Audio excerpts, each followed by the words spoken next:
नमस्कार दोस्तों, स्वागत है आप सभी का हमारी YouTube चैनल सुहाना सफर विद कल्पना में। तो दोस्तों, आज की हमारी कहानी का नाम है तितली। ये कहानी का भाग 2 है और इसके लेखक हैं जयशंकर प्रसाद। तो चलिए शुरू करते हैं आज की कहानी। इंद्रदेव चुपचाप वह दृश्य देख रहे थे और सोच रहे थे, इतना अकूत धन विदेशों से लेकर आकर भी क्या इन साहसी उद्योगियों ने अपने देश को दरिद्र का नाश किया। अन्य देशों की प्रकृति का रक्त इन लोगों की कितनी प्यास बुला सकता है। सहसा एक लंबी सी पतली दुबली लड़की उनके पास आकर कुछ याचना की। इंद्रदेव ने गहरी दृष्टि से उस विवरण मुख को देखकर पूछा, क्यों, तुम्हारे पिता माता नहीं है? पिता जेल में है, माता मर गई और इतने अनाथालय उनमें जगह नहीं। तुम्हारे कपड़ों से शराब की दुर्गंध आ रही है। क्या तुम? जैक बहुत ज्यादा ही पी गया था, उसी के क्या कर गिर दिया। दूसरा कपड़ा नहीं जो बदलो, बड़ी सर्दी है कहकर लड़की ने अपनी छाती के पास का कपड़ा मुट्ठियों में समेट लिया। तुम नौकरी क्यों नहीं कर लेती? रखता कौन है? हम लोगों को तो वे बदमाश, गिरह, कट, आवारा समझते हैं। पास खड़े होने तो आगे उस लड़की के दांत आपस में रगड़कर बचने लगे। यह स्पष्ट कुछ न कह सकी। इंद्रदेव होठ काटते हुए क्षण भर विचार करने लगे। एक छोकरे ने आकर लड़की को धक्का देकर कहा, जो पाती सब शराब पी जाती है, इसको देना ना देना सब बराबर है।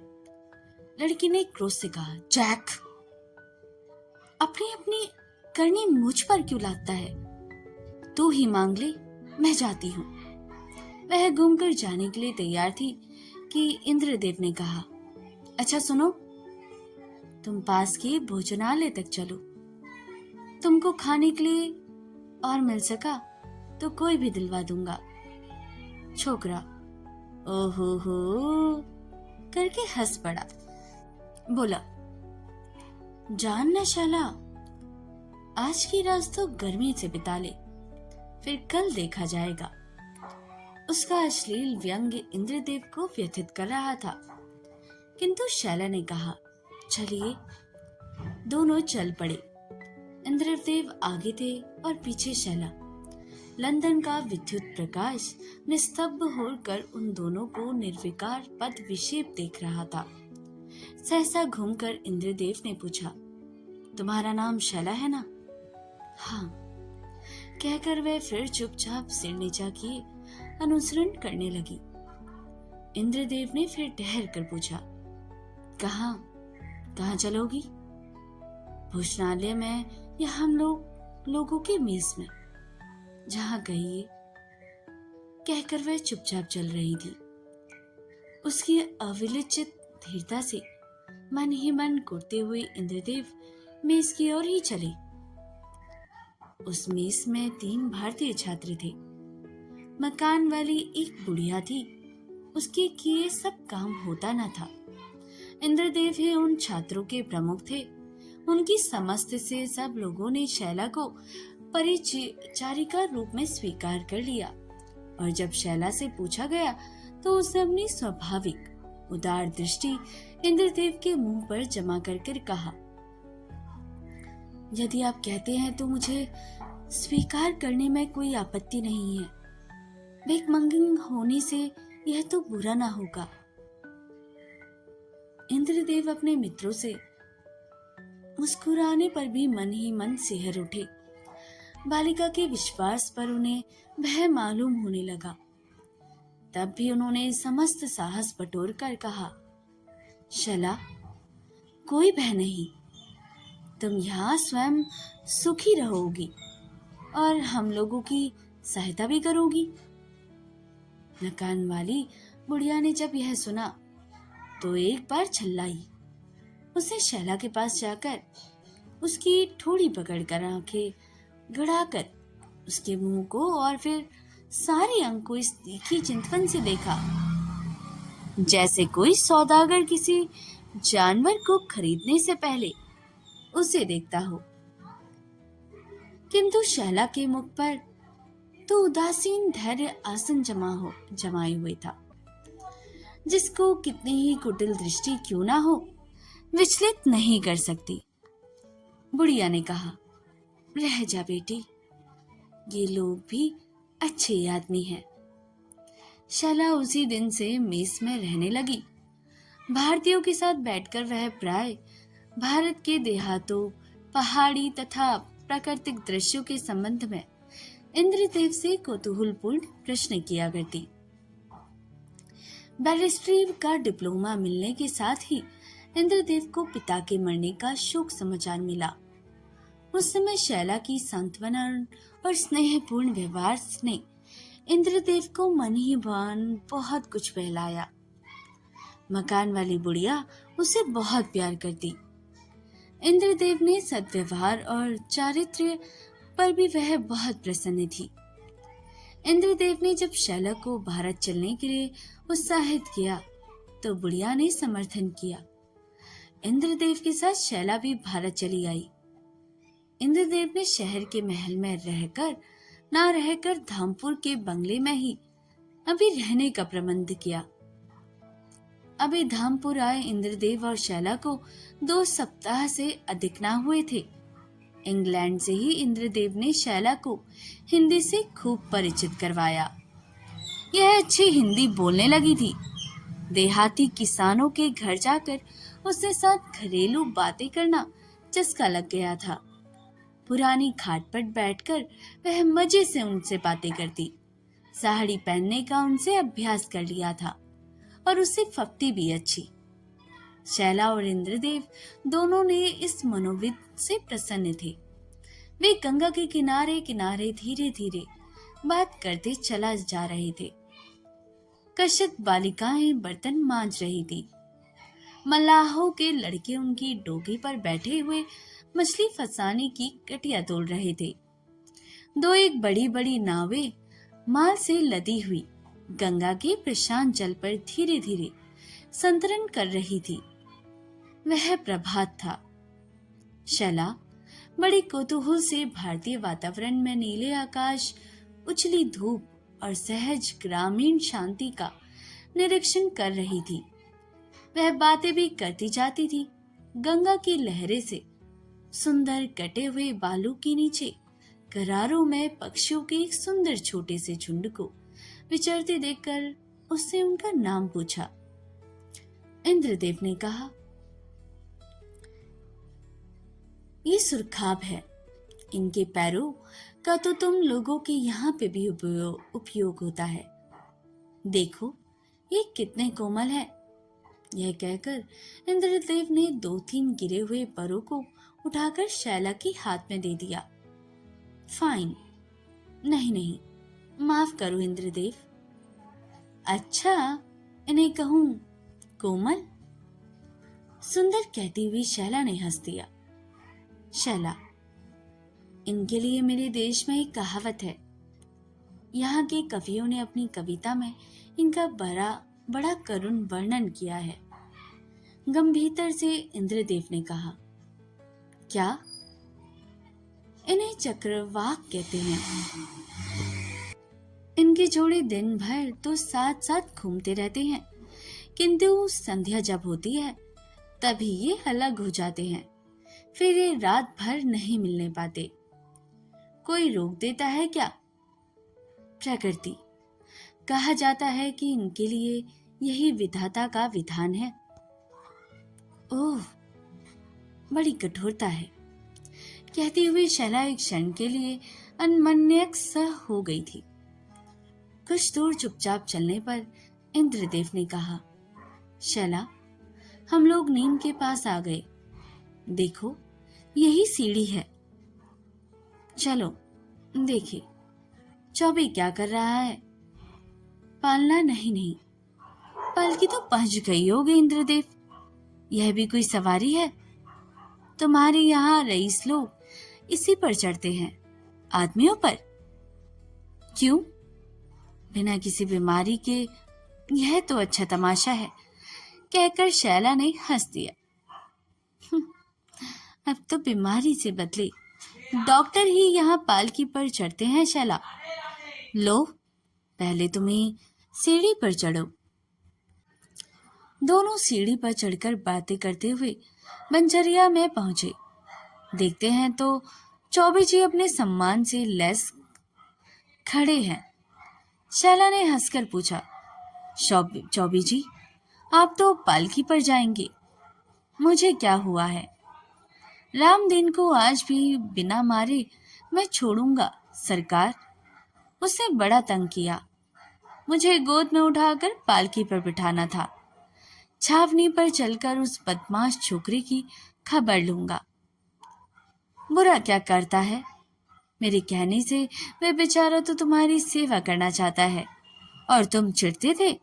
अच्छा चलो, तुम पालकी में बैठो, इंद्रदेव ने कहा। फिर वही पालकी में बैठो। क्या मेरा ब्याह होगा? ठहरो भी, तुम्हारा घुटना तो टूट गया है ना, तुम चलोगे कैसे? तेल क्या था? बिल्कुल जादू। मेम साहब ने जो दवा का बॉक्स मेरे बटवे में रख दिया था, वही, जिसमें साबुदाना सी गोलियां रहती हैं। मैंने खोला डाला और एक शीशी गोली खा ली। ना गुड़ तीता ना मीठा, सच मानिए मेम साहब, आपकी दवा मेरे जैसे उचड़ों के लिए नहीं। मेरा तो विश्वास है कि उस तेल ने मुझे रात भर में चंगा कर दिया। मैं अब पालकी पर ना चढ़ूंगा। गांव भर में मेरी दिल की राम राम। शैला हंस रही थी। इंद्रदेव ने कहा, चौबे, होम्योपैथी से बीमारी की दवा नहीं होती, दवा की बीमारी होती है। क्यों शैला? इंद्रदेव, तुमने कभी इसका अनुभव नहीं किया? नहीं तो इसकी हंसना उड़ा तो। अच्छा चलो, उस लड़की को तो बुलाओ। वह कहाँ है? उसे कल कुछ इनाम नहीं दिया, बड़ी अच्छी लड़की है। झोपड़ी में से टकते हुए बड्डा निकल आया। उसके पीछे बच्चू थी। शैला ने दौड़कर उसका हाथ पकड़ लिया और कहने लगी, ओह, तुम रात को चली आई? मैं तो खोज रही थी, तुम बड़ी नेक। बच्चू आश्चर्य से उसका मुख देख रही थी।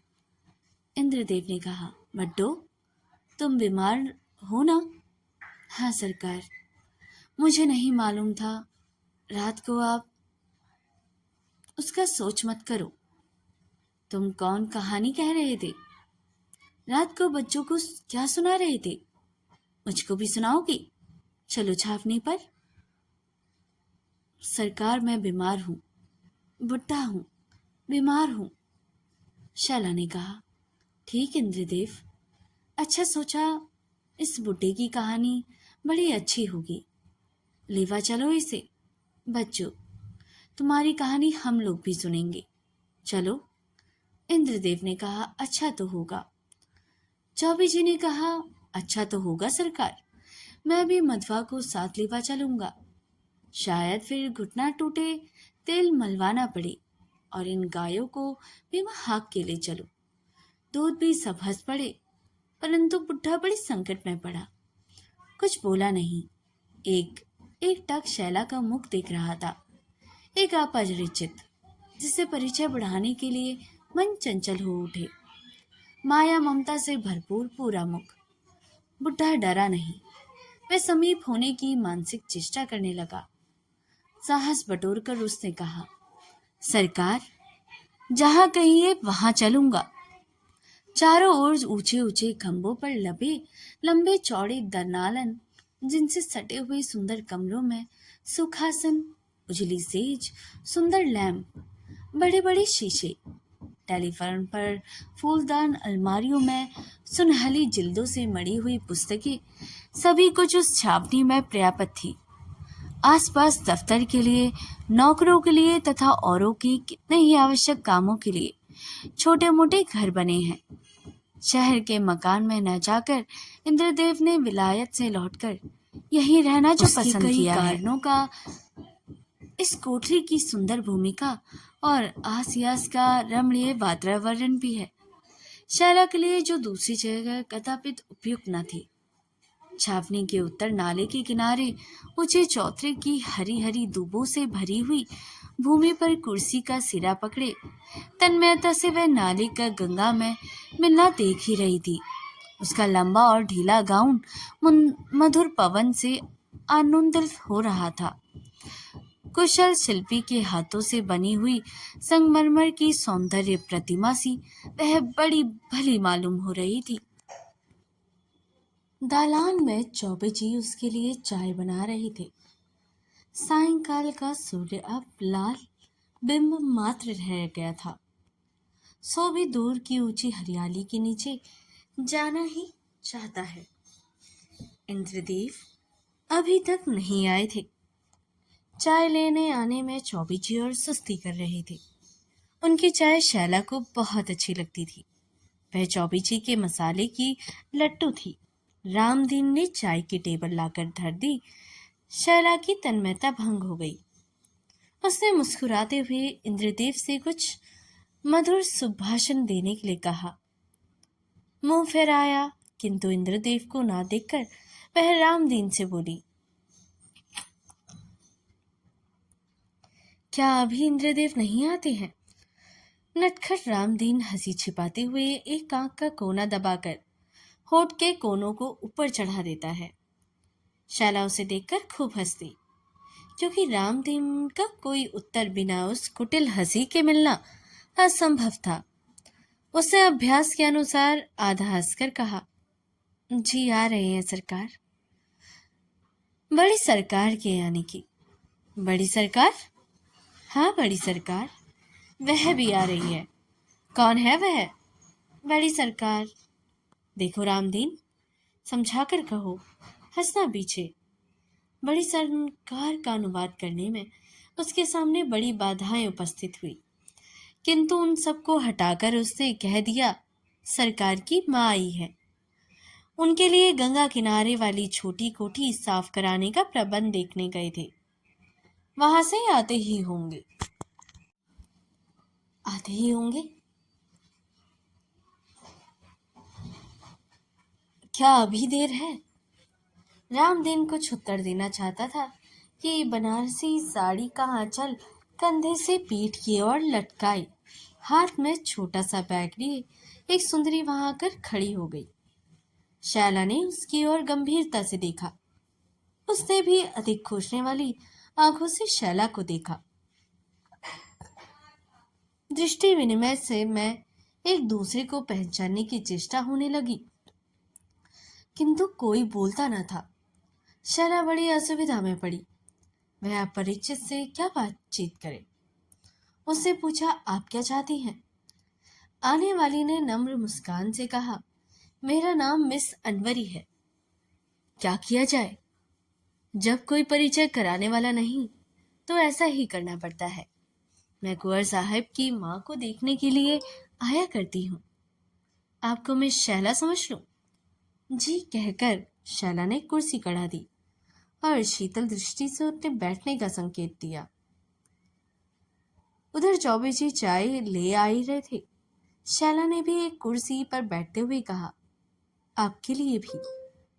जनवरी और शैला आमने सामने बैठी हुई थी, एक दूसरे को परखने लगी। जनवरी की सारी प्रफुल्लता धीरे धीरे लुप्त हो रही थी। जिस गर्मी में उसने अपना परिचय अपने आप ही दिया था, वह चाय के गर्म प्याले सामने ठंडी हो चली थी। शैला ने चाय के छोटे से पात्र से उठते हुए धुएं को देखा के हुए कहा, कुंवर साहब की माँ भी आई है। सुना है माँ भी आई है? आ गई है? मुझे तो नहीं मालूम। मैं अपनी मोटर से यहाँ उतर पड़ी थी, उनके साथ ही आती, पर अब क्या करूं, देर हो गई। किसी को पहुंचाने के लिए भेज दीजिएगा। मुझे तो आपसे सहायता मिलनी चाहिए। मिस अनवरी, शैला ने हंसकर कहा, आपके कुंवर साहब आ ही जाएं तो प्रबंध। अरे शैला, यह है कौन? इंद्रदेव। तुम अब क्या कर रहे थे? कहकर शैला ने मिस अनवरी की ओर संकेत करते हुए कहा। आप मिस अनवरी? फिर अपने होठ को गरम चाय में डुबो दिया, जैसे उन्हें हंसने का दंड मिला हो। इंद्रदेव ने अभिनंदन करते हुए कहा, माँ जब से आई हैं तभी से पूछ रही हैं, उनकी रीढ़ में दर्द हो रहा है। आपसे उनसे भेंट नहीं हुई क्या? जी नहीं, मैंने समझा यहीं होंगी। फिर जब यहाँ चाय मिलने का भरोसा था तो थोड़ा ही ठहरना अच्छा हुआ, कहकर अनवरी मुस्कुराने लगी। इंद्रदेव ने साधारण हंसी हंसते हुए कहा, अच्छी बात है। चाय पी लीजिए, चौबे जी आपको यहीं पहुंचा देंगे। तीनों चुपचाप चाय पीने लगे। इंद्रदेव ने कहा, चौबे आज तुम्हारी गुजराती चाय बड़ी अच्छी रही। एक प्याला और ले आओ, और उसके साथ और कुछ भी। चौबे सोहन पापड़ी के टुकड़े और चायदानी लेकर जब आए तो मिस अनवरी उठकर खड़ी हो गई। इंद्रदेव ने कहा, वाह, आप तो चली जा रही हैं, इसे भी तो चखिए। शाला ने मुस्कुराते हुए कहा, बैठिए भी, आप तो यहाँ पर मेरे ही मेहमान होकर रह सकेंगी। हाँ, इसको तो मैं भूल ही गई थी, कहकर अनवरी बैठ गई। चौबे जी ने सबको चाय दे दी और अब वह प्रतीक्षा कर रहे थे कि जनवरी चलेगी। अब अनवरी तो वहां से उठने का नाम ही न लेती। वह कभी इंद्रदेव और कभी शाला को देखती, फिर संध्या की आने वाली कालिमा की प्रतीक्षा करती हुई नीले आकाश से आंख लड़ाने लगती। उधर इंद्रदेव इस बनावटी सन्नाटे से ऊब रहे थे। सहसा चौबे जी ने कहा, सरकार, वह बुढ़ा आया है, उसकी कहानी कब सुनिएगा? मैं लालटेन लेता आता हूँ। फिर अनवरी की ओर देखते हुए कहने लगे, अभी आपको भी छोटी कोठी में पहुंचना होगा। अनवरी को जैसे धक्का लगा, वह झटपट उठकर खड़ी हो गई। चौबे जी उसे साथ लेकर चले। इंद्रदेव ने गहरी सांस लेकर कहा, शैला। क्या इंद्रदेव? मां से भेंट करोगी? चलो। अच्छा, कल सवेरे। इंद्रदेव की माता श्याम दुलारी पुराने अभिजात कुल की विधवा है। प्राय बीमार रहा करती है, किंतु मुखमंडल पर गर्व की दीति, आज्ञा देने की तत्परता और छिपी हुई सरल दया भी अंकित है। वह सरकार है। उनके आसपास अनावश्यक गृहस्थी के नाम पर जुटाई गई अंकगणित सामग्री का बिखरा रहना आवश्यक है। 8 से कम दासियों से उनका काम नहीं चल सकता। 2 पुजारी और ठाकुर जी का संभार अलग। इन सब की आज्ञा पालन के लिए कहरों का पूरा दल। महंगे पर गंगा जल और भोजन का सामान ढोते हुए कहरों का आना जाना राम दुलारी की आंखें सदैव देखना चाहती थी। बेटा विलायत से लौटा आया है। एक दिन उसने मिलकर अपने चरण रस लेकर वह छावनी में चला आया और यहीं रहने लगा।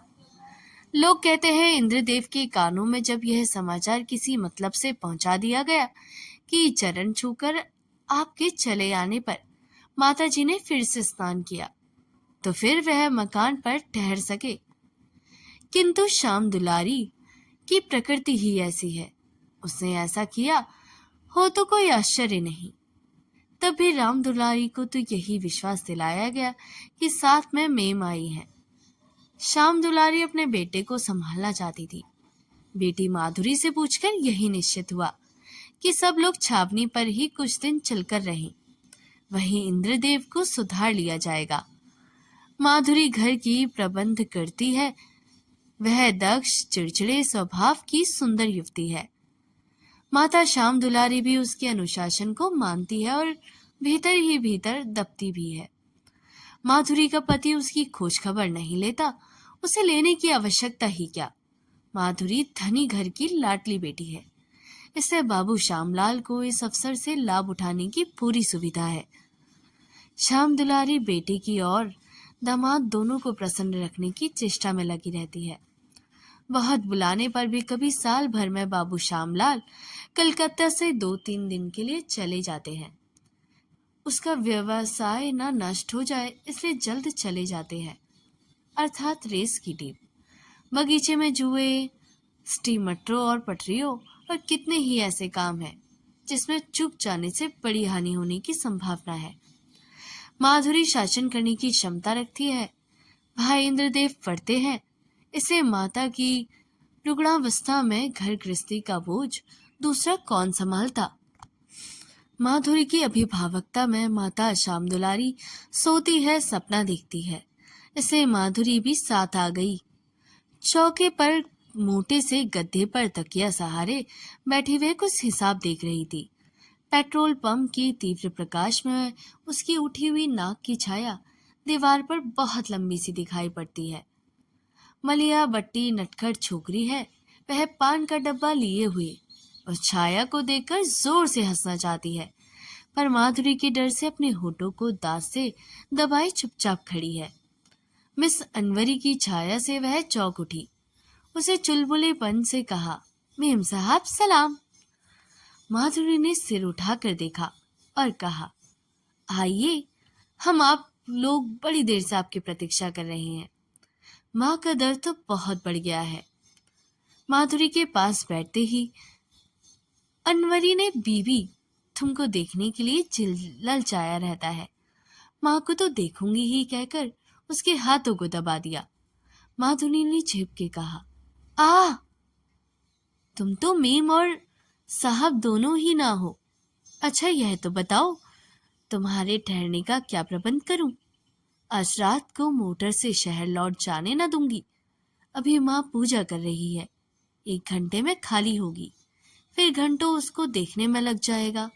बजेगा 2 और जाना है 3 मील। आज रात तो तुमको यहीं रहना होगा। अनवरी ने मुस्कुराते हुए कहा, सो दो बीबी, तुम्हारी भाभी ने मुझे न्योता ही दिया है। माधुरी क्षण भर के लिए चुपचाप हो गई, फिर बोली, अनवरी ऐसी दिल लगी ना करो। यह बात मुझे नहीं घर भर को भटक रही है, लेकिन भाई साहब तो कहते हैं वह तुम्हारी दोस्त है। हाँ बीवी, दोस्त नहीं तो क्या दुश्मनी से इतना बड़ा।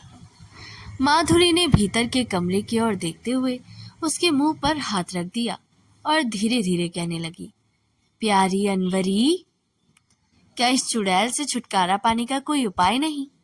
हम लोग क्या करें, कोई बस नहीं चलता।